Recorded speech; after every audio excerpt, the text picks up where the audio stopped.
with the openings now that are in college football at the moment, the earlier and earlier firings, and now even the earlier and earlier extensions at some places makes things all the more intriguing. Here to talk all things Mizzou football with us, Gabe DeArmond of PowerMizzou.com here on The Big Show, at PowerMizzou.com on Twitter, and over at PowerMizzou, you get great coverage all year long when it comes to Missouri sports. Gabe, with the response from Eli Drinkwitz to your question that I thought was very well asked, with all of the coaching carousel rumors swirling around, how he kind of responds to it at this point in time when he's still having to coach half of a football season to get through, just what you made of it, and how Eli Drinkwitz, I'm sure, now fits into this whole landscape at this point. Well, it was a good answer. I mean, I enjoyed it. Gave me a story to write. I did not expect him to say, I'm staying here forever, or I'm leaving here tomorrow, and that wasn't really what I was looking for, because you're not going to get that answer. Look, it is October 16th, and I am already a little bit exhausted by is this school going to call Eli Drinkwitz? If there's a school that has an opening, they're likely going to call Eli Drinkwitz. Now, some of those, Arkansas may not even bother. Arkansas is not getting him. Oregon State is not calling him. But if there are schools that have openings that are equal or perceived as better programs than Missouri, he is almost certainly going to be on their list. And that's a good thing, because the alternative is nobody wants to hire the guy you have, which means he probably hasn't done a very good job. Yeah, that's what you at least want to see, and Eli Drinkwitz called it, gave more credit to his school for creating the job the way that it is, even though he's got a big part in that. But as you kind of see the landscape now, and especially with, I mean, the Penn State job seems to be the one that is centered around all of this. And now one of the main candidates for that, Curt Cignetti, locked up for 8 more years and getting a huge raise at that point. Just your reaction to that and how it maybe changes a lot of this conversation going forward. Yeah, I think everything I heard was nobody expected Cignetti to leave anyway. Like, yeah, Penn State has to call him. He's happy at Indiana. They have money pouring in. He's 65 years old. He's probably not going to leave. I found it interesting that people said that about Curt Cignetti at Indiana and are not saying the same thing about Eli Drinkwitz at Missouri. You know, I'm talking national people here, because it's a similar deal.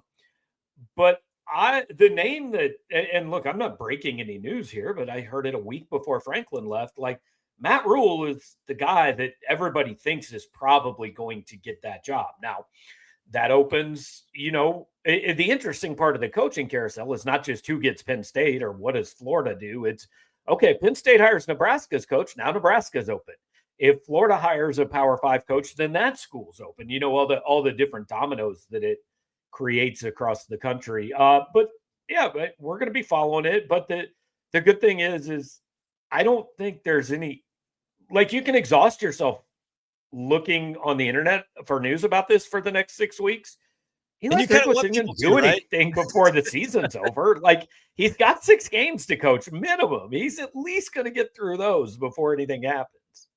I guess, Gabe, the Penn State thing one is interesting because when you think about the hierarchy of that program in the Big Ten, some of the heavy hitters that are above them, and Indiana is kind of getting into that realm as well. SEC going to 9 games, when you just think about championship access, and we know Drinkwitz has had a lot to say about maybe tweaking the format to open that up a little bit more. I guess that would, just be an interesting element of all this in the background.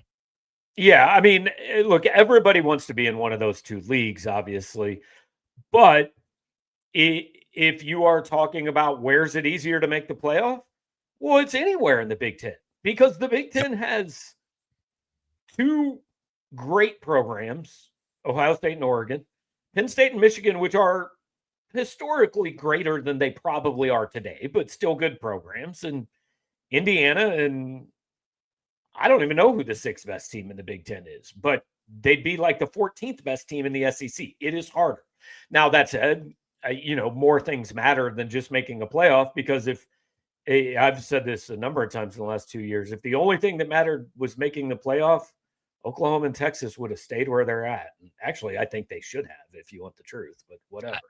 Yeah, that's probably would have been when it comes to making the playoff, that would have been where they make it more often. Gabe DeArmond at PowerMizzou.com with us on the big show, KTGR. But on to the actual games once again with Mizzou getting set to face Auburn. I mean, as you come out of that loss against Alabama, it can be hard to say like, yeah, it slipped away with how well they played in that game. But as you look at what needs to happen this week for them to just shake that off, what's the main thing that you look for on either side when you see the mentality of this team going into it?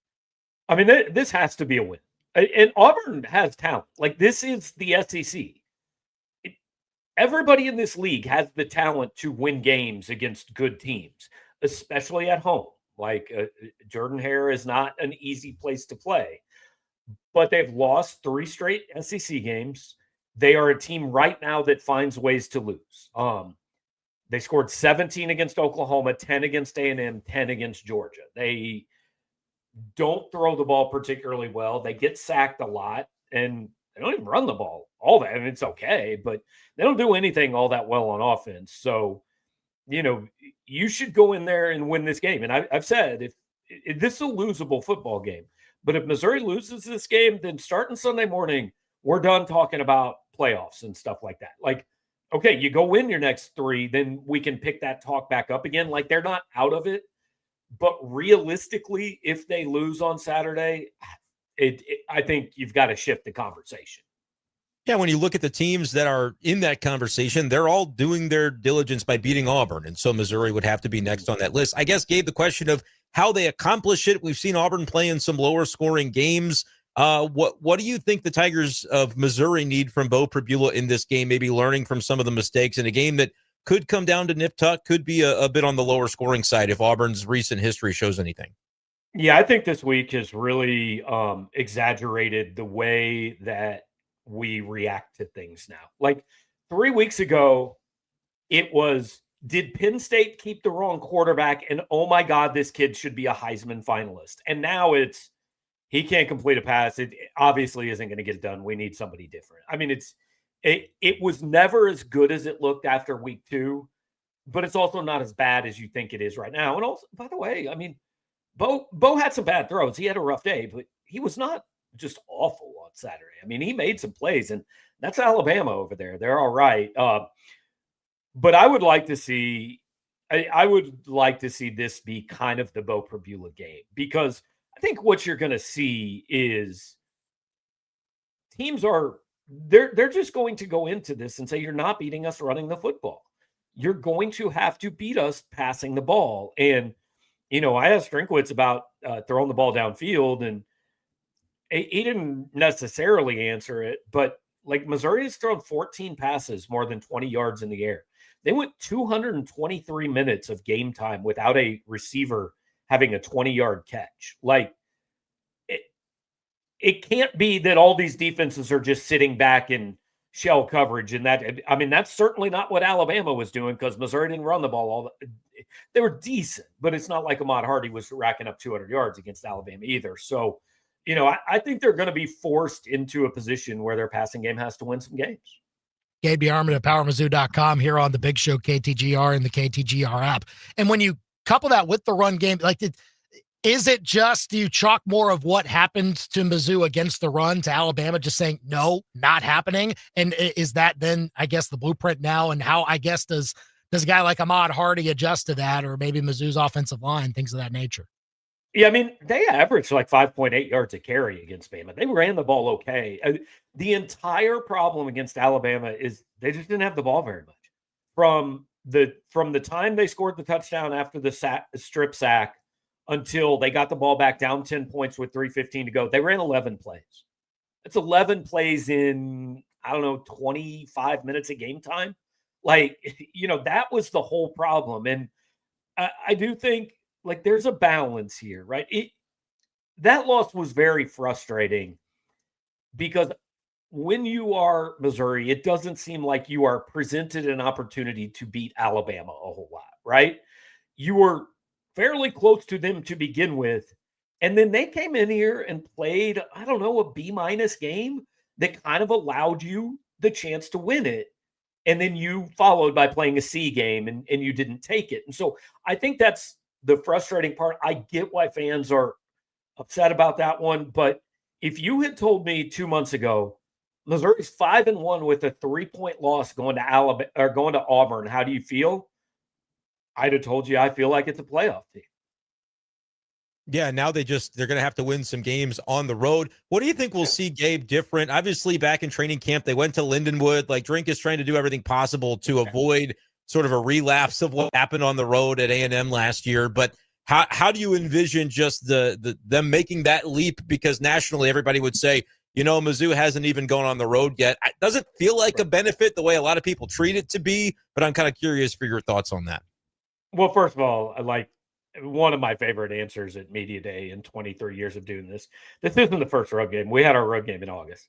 No, man. That's no. You had to practice at Lindenwood. That was cool, but no. It's like playing loud music and telling the kicker, "All right, this kick's for the game at practice." But it's practice. He knows. Look, you cannot have anything approaching what happened in your first road game last year. I mean, on the road is hard in the SEC. I mean, Georgia had to fight and scrape to win there. The only thing that matters is that you end this game with 1 point more than Auburn has. I'm not into style points. I don't care how it looks. I don't care if it's hard. It's probably going to be hard, and it's probably going to look fairly ugly. But you have back-to-back road games, and I don't think it's being dramatic to saying you kind of have to win both of them. Seems that way. Gabe DeArmond of PowerMizzou.com here on the big show KTGR. With Mizzou facing Jackson Arnold again, I mean, obviously they took advantage of the ball security game last time they faced him when he was with Oklahoma. Now with this one, and when it comes to getting pressure on him, is it almost like a requisite number of sacks that Mizzou needs to get to essentially stay in a game like this or at least assert their dominance? Yeah, I don't think it's necessarily sacks because Georgia only had one. Georgia, which, by the way, can't rush the passer and might like Damon Wilson back, but they only had one, but they put pressure on him. I mean, so many of those sacks and pressures are just created. Jackson Arnold just sits back there and makes lunch, man. It has got to be incredibly frustrating for the offensive line. They're like, we just blocked for 6 seconds. Why do you still have the football? So I don't know if there's a certain number, but I think Missouri should feel like they can win this game with 17 points. Because Auburn hasn't scored more than that in SEC play. This is objectively a bad offense right now. And you can't have them get healthy against you because I was impressed with Missouri's defense against Alabama. If you ask me what's the one thing that you have the most confidence in going forward about this team, it's the defense. I think they're good. I think they're really good up front. The secondary played better against Bama than I thought it was capable of playing. So you should obviously you want to score more than 17, but I think 17 should win this game. You mentioned the defense. As much as you tear your hair out from some of the zone misses that may happen intermediate, the fact that Bama didn't take the top off the defense, maybe we certainly had nightmares that something like that could happen. One more for me, Gabe. I want to know, as we kind of look back at the Bama loss, obviously these road games are going to be difficult. Mizzou's season could still go a number of ways. Is there a realm in which you could see that type of close loss, disappointing at home? Can I make some comparisons to 2013 if Mizzou can make a run here and say, hey, that's something they learned from the things that went wrong in that game they kind of used as fuel? Yeah, you can. 2007 had a tough loss. It was on the road, but week 6 went down to OU and lost. 2023, you lost a week 5 game to LSU and bounced back. Look, nothing about Saturday should derail this football team. And you're talking about going on the road. I mean, they got a lot of guys that have played a lot of college football here. Now, a lot of it hasn't necessarily been at Missouri, but this should not be something that I think we can't be sitting here on Saturday night talking about, first road game really didn't show up. That can't be a thing. I mean, it's possible they get beat, but no, this team, nothing has been taken off the table. just the margin for error got a little smaller. What's your score prediction, Gabe? I haven't really thought about it yet. I'm going to predict something really weird, like 18-10 Missouri. Yeah, thank you so much. And it is not going to be on 6 field goals, and I don't have any idea. Robbie Meyer kicks. Come on. I don't have any idea how it's going to happen. But look, man, I've watched enough SEC football to know that weird things happen in Auburn, Alabama. There will be the weirdest safety in this game that makes that come true, Gabe. We're ready to see it. I can't wait. Gabe, what's new at PowerMizzou.com? Well, hey, it's basketball season, right? And this is why a couple years ago I definitely wanted somebody that solely could focus on football and solely could focus on basketball. Drew King was down in Birmingham with the basketball team yesterday, so he's got some stuff up there. They've gotten a lot of commitments. I don't even remember who most of them are, but we have stories on all of them if you want to go read them. And Cody is headed to Auburn tomorrow, so busiest time of year. Absolutely. It's a fun time for Mizzou fans and a great time to hop in on PowerMizzou.com, get your subscription, and great to have Gabe DeArmond here on the Big Show KTGR. Thanks, Gabe, for coming on. Take care. We'll talk soon. All right, guys. Have a good one. You too. It is 5:42 here on the Big Show KTGR. There could be a Jackson Arnold fumble where he's on the 15 and the ball gets just knocked out, kind of similar to the Jalen Daniels one that Kansas had. Like that's what I'm envisioning here. Oh, I'm envisioning more like the ball ends up in the end zone, and it's like, is Missouri getting 6 points or 2? They got to pick up the bodies and figure it out. Yeah, I think that's what we're going to get.